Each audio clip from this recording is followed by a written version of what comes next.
everybody, and welcome to Parks Bros. It's Drew here, and today we've officially made it across the seas to Tokyo DisneySea. I am unbelievably excited for this. This is easily my #1 bucket list park. It's going to be insane.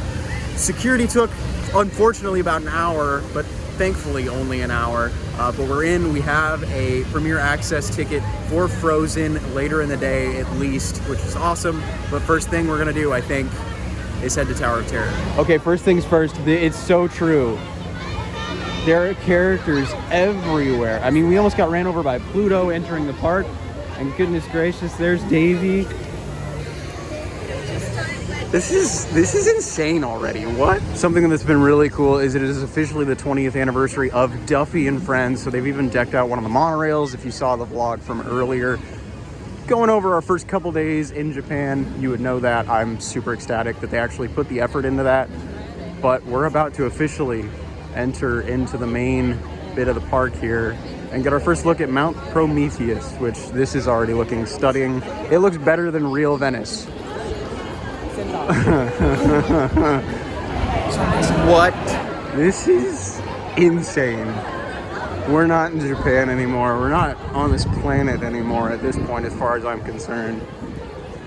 What in the world, dude?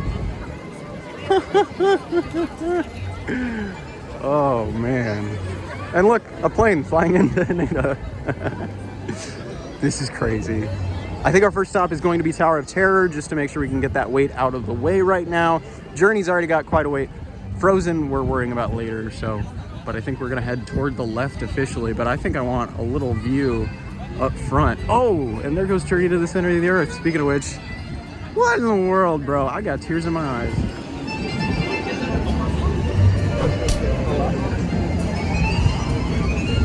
This is insane. Already, we haven't done a thing. Just getting that view, the way that's set up is so perfect. They've got water transportation everywhere. It's just gonna be... Oh man, there's so many people here already. I mean, it's pretty obvious if you couldn't tell, but I'm okay waiting in these lines at this point. If this is the type of view we're gonna get all over the park, so let's go explore some more. I think Tower is officially gonna be our first stop though. Okay, we need to get moving because lines are gonna get longer, but look at how much movement there is. You got a train going up above there, you got the gondolas going around, you have these steamer lines coming around. This is insane. It's just like the rest of Japan though in terms of transport, which I will say has been a lot of fun to figure out and experience. But to be able to experience the park like this, I mean, in the bay is gonna be really, really cool. So, all right, let's get moving. There's so many people here. Let's go to their smaller replica of the Queen Mary. Because if you did not know, this park was originally intended for Long Beach, California, which is really, really upsetting walking into it now, because if this was in our backyard, I mean, this is where I'd be probably once a week.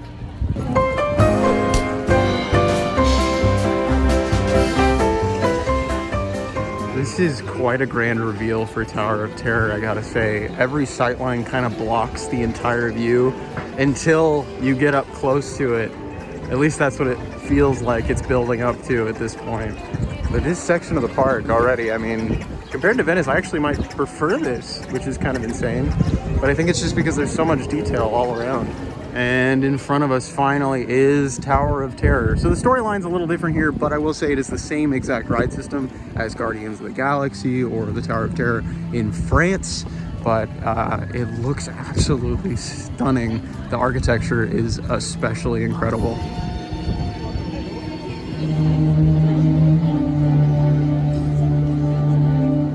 I love all these statues from Hightower's collection. It's really ominous and adds to the mood.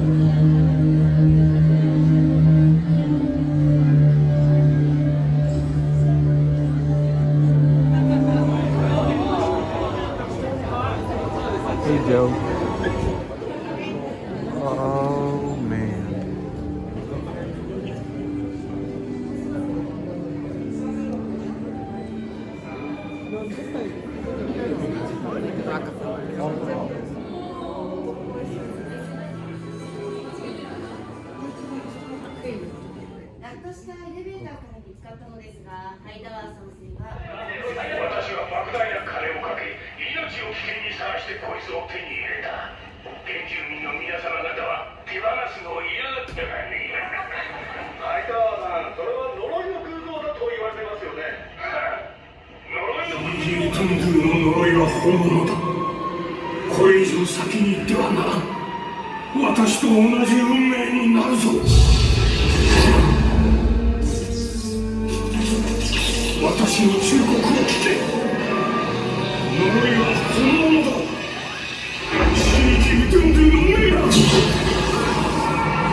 This was a little lighter in here for the camera, but this is incredible.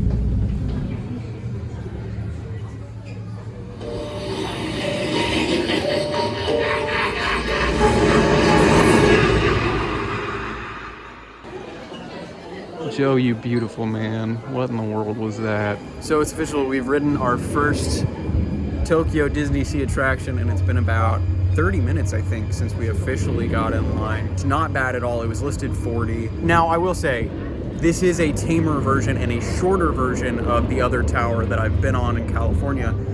However, I think I prefer it in almost all aspects. The fact that there is this tiki that is trying to kill you, specifically chasing you, just adds to that feeling of fear more. The view of Mount Prometheus is unbelievable once you get up to the top.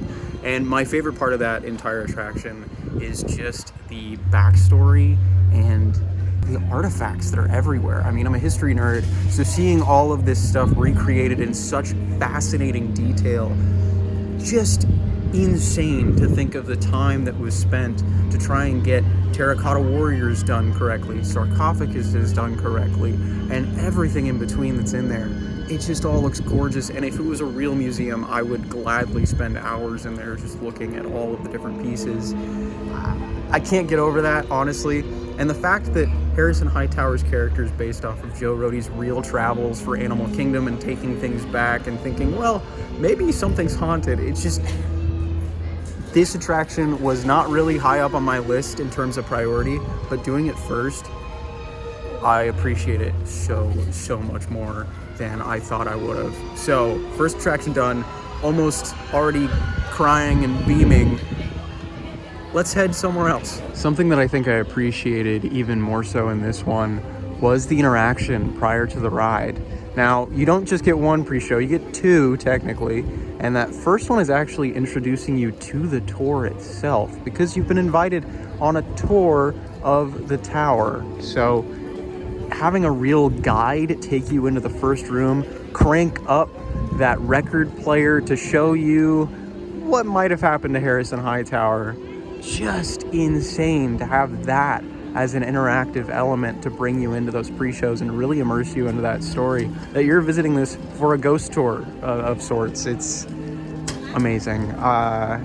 And the fact when we walked out, we almost got ran over by Donald and Daisy because there's just characters everywhere. One attraction done, only been here about an hour. I don't know if I can go back. And as we keep walking past the Hotel Hightower, you can get a great look at the Columbia ship, which was based off of the Queen Mary that currently resides in Long Beach. Because originally they were going to build the park alongside that ship, which has been acting as a hotel for many decades now in Long Beach. And it was going to be integrated perfectly because at the time they actually owned it. So it's just kind of insane to think that this could have been right next to us. And I'm really upset now. Walking through the American waterfront, there's a Duffy floating parade. What?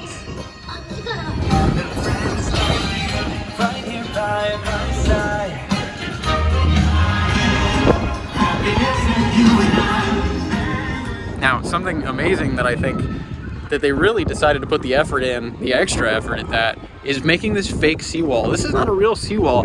The actual monorail dips down underneath this seawall, so it looks like the ocean is right here, and it's really kind of crazy to think that they put that much effort into the sightline and making it seem like the ocean is right there, even though there's a full-size street and monorail right there. Okay, I need to keep walking because otherwise we're gonna take 17 hours to walk around the park in whole, because every single place I go, there's another opportunity for an amazing picture or just an incredible sightline. I can't. This is crazy. All right, we gotta keep going.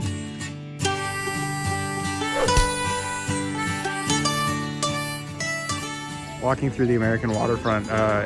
Not quite time for this to open yet, but this looks insane. I will say the Duffy stuff everywhere is ridiculously cool. Like, I know this is an event that's going on for about a year, but to put this much effort all over the park, there's Duffy stuff everywhere, especially in the American waterfront, which makes a lot of sense because that's the whole story if you don't know. And that story is that Mickey went out to sea. There's actually a statue to commemorate it right over there. And when he did, Minnie wasn't there, so he was lonely. So Minnie got him a little friend, and that friend's name was Duffy to keep him company. So that's how it all started, way back when, 20 years ago, right here, when Mickey got back. So it's just kind of insane to think that it's now become this kind of semi-global phenomenon. I can't help but just stop and keep looking at absolutely everything. Mount Prometheus just looming in the background everywhere, just like Mount Fuji, but unfortunately we have not actually been able to see it quite yet. But at least we get to see this cool lighthouse.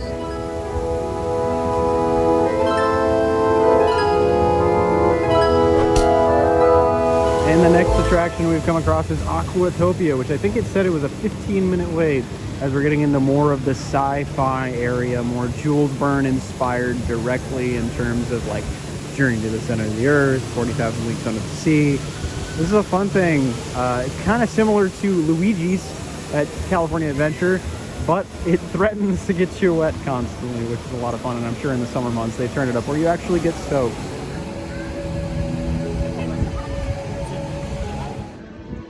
Went ahead and stopped at the Breezeway Bites booth. This has a chicken and mozzarella pizza turnover, so kind of like a mini calzone. Very excited to try this. We were just kind of hungry, and this was the place with the least amount of people waiting in line for it. So also, this sounds good to me anyway. That pizza turnover was absolutely delicious, especially for like $4 too. Now we're entering into Indiana Jones territory. The Lost River Delta. Look at how incredible Indiana Jones looks over there across the river. You can see the transit steamer going through still. Raging Spirits over there. You're gonna have to ride that later. This is insane. It's like a completely different world to Port Discovery already. Getting our first look at the Arabian coast as well. That's where Sinbad is. There's an amazing double-decker carousel, or merry-go-round technically. This is insane. Yeah, we're just kind of making our way around. You can see the amazing Mermaid Lagoon. We're actually gonna go inside now for some food. It's gonna be pretty remarkable, I think. You're immediately greeted by King Triton with his royal proclamation. We're allowed in to his domain. I'm not gonna lie, this looks fairly tacky in the videos I've seen. I mean, it is really just a different version of the original Bugs Land that used to be at California Adventure. But goodness gracious, in real life, this is one of the most fantastical looking kid-friendly areas in any park I've ever seen. Like, in person, I cannot tell you how incredible this all looks.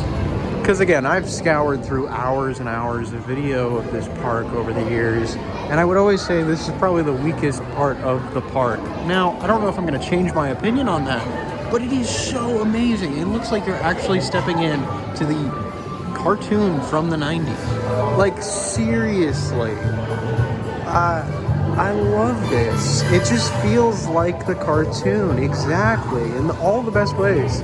It's a little off-putting in some ways, I guess, but like,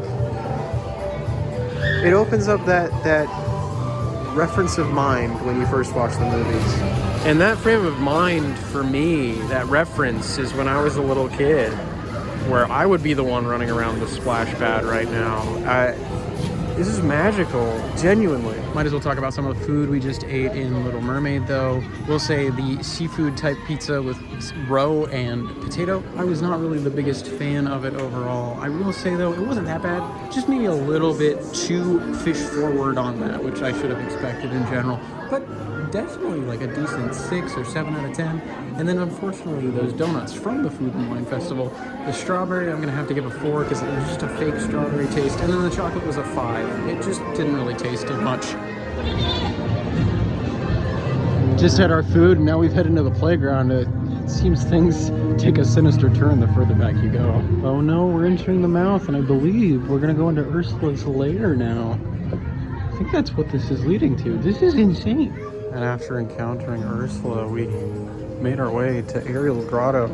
And you can see there's so many artifacts and pieces from the movie itself in her grotto. This is crazy. I love everything about it. Oh, and I didn't even think about this. There's a walkway up top. I didn't even think about it. That's King Triton up there. We could have looked down into the grotto from the get-go. Seriously, this is amazing. Seriously, I cannot say that enough. Bye, Sebastian. Sorry for scaring you. Now we've seen most of everything in Ariel's playground. We're gonna hop up into the fishing nets and run around the jungle gym ourselves. Why not? We've made it up onto the ropes course. Oh, this is fun. It's just super cool. Like Hunter was telling me, because Hunter is with us, of course, one half of the Parks Bros. He was reminded a lot of Redwood Creek Challenge Trail, but I gotta say, this is like a miniature version with quadruple the theming. On the way out, this is the Kiss the Girl shop. Look at this amazing display. And there's all the Duffy friends out front, smaller versions of such. They look super adorable. Oh, it's a hand puppet. Oh my gosh, that's even better. And 3,000 yen, so about US, I think it's probably like $22 or $23. Okay, maybe I'll get that instead of a regular Duffy at this rate. That's incredible. I love that. Now, you know I've been crazy about some monorails lately, but look at all these transport-themed items. Yeah, the mini monorails with my first visit. I'm very tempted to grab that. Like, there's all the different types of buses, like all the ride vehicles. This is amazing. Yeah, I think I know where I'm gonna stop towards the end of the day if I want to buy something, because this is really, really cool. I love all these individual vehicles. They're probably, what, 1,300 yen each, Hunter? 16. 16 for these bad boys, and then 13 for the smaller ones. 23 for the bigger ones. Oh, 23 for the bigger ones. Thank you. Thank you. That's, I mean, it's not really that bad, to be honest with you. I love these, though. They even have the new Fantasy Springs ride vehicles. Some of the random vehicles that aren't even real vehicles, like the Columbia. That's so cool. They even have eating trays that are buses and monorails.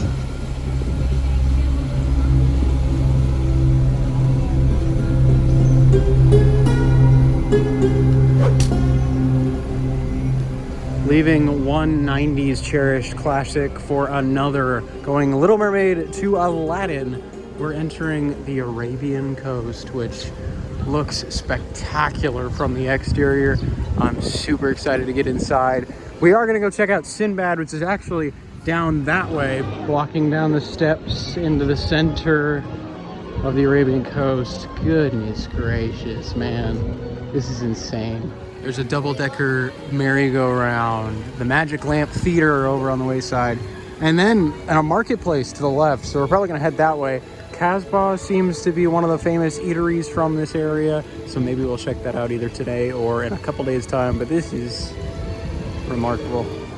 You know, it wouldn't shock me if they took some notes for Galaxy's Edge with this and how it looks and feels and flows. And then as we're walking out of the marketplace, you can see just the glimpses of Neverland in the distance, as well as the Fantasy Springs Hotel back there, which only a year old now. Next ride though is Sinbad, which is super exciting. It was my favorite story of the 1001 Arabian Nights, and I've heard nothing but incredible things about this ride, so I'm super excited.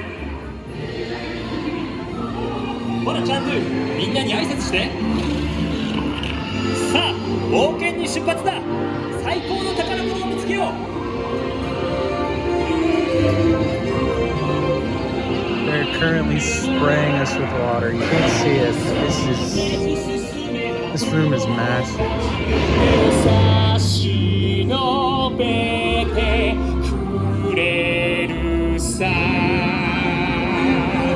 ありがとう皆さん。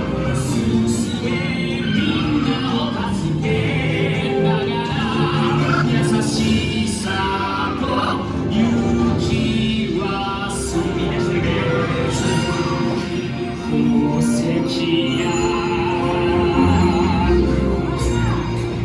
黄金より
Okay, Sinbad was incredible. Yeah, no, that's everything Small World should be at this point in time. And then some, I think. Even Hunter was like, that was great, which he didn't even say that about Tower of Terror. He's just like, yeah, it was good. But, oh man, we're only 2 rides in. It's been technically, I think, 3 hours since park opened at this point, but, or almost 4. But we're just having a great time, checking out everything we can, and rides and more rides are on the way. But that was incredible. Kind of like a mixture of Storybook and Small World in an amazing combination. Yeah, it was incredible. Anyway, I want to get a churro, which they have specialty churros here, and popcorn aplenty. There's like 16 different flavors of popcorn. We're gonna get a chai spiced churro right now. We'll see if it lives up to the churros we have back home. So just trying the chai spiced churro from Open Sesame, which is right in front of Sinbad. Pretty dang good. I will say a lot less sweet than in the States for sure. Like, there's barely any sugar in comparison. However, the chai is like a nice little kick in there. I think those spices work pretty well with this. Maybe not my favorite or anything, but I will say it's pretty dang close to being possible perfection. But at the same time, I still consider those Disneyland churros in Anaheim to be that. So, and just the regular ones at that, not even the different flavored ones. But yeah, it's pretty dang good. I would say probably out of 10, maybe a good 7 or so.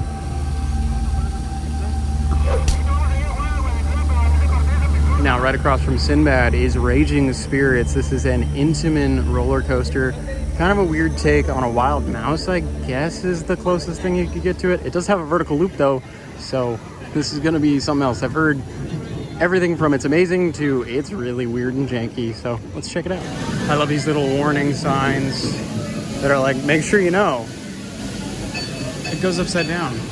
Looking at it in person, it actually seems like Disney said, hey, we want a Pinfari Zyklon, but made by you to Intamin. It looks really odd. But I'm excited. There's a clone of this in Paris as well. Except it is actually directly related to Indiana Jones. Where here it's just kind of related to the area itself.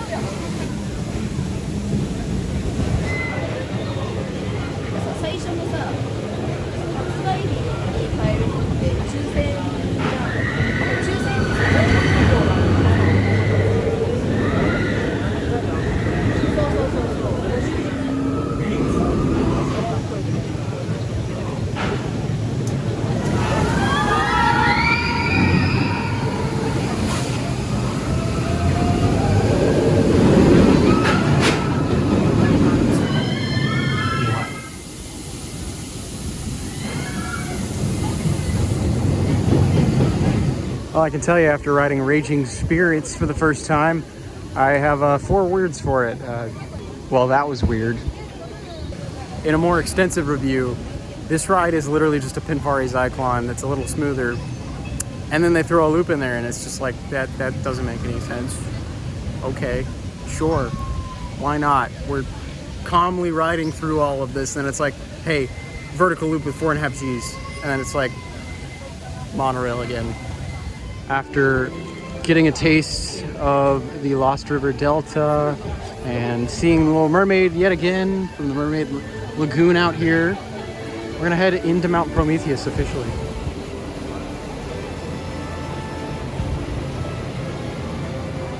This boat dares to go where many have gone before. Just like we're about to. Mysterious Island is right inside there.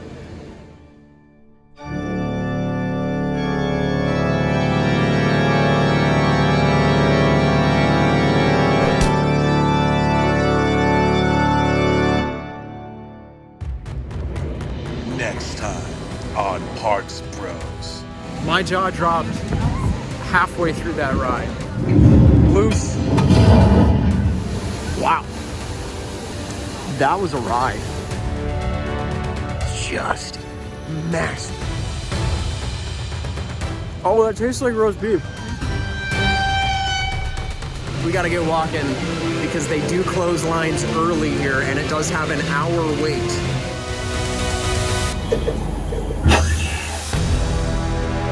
We'll see you on the next ride.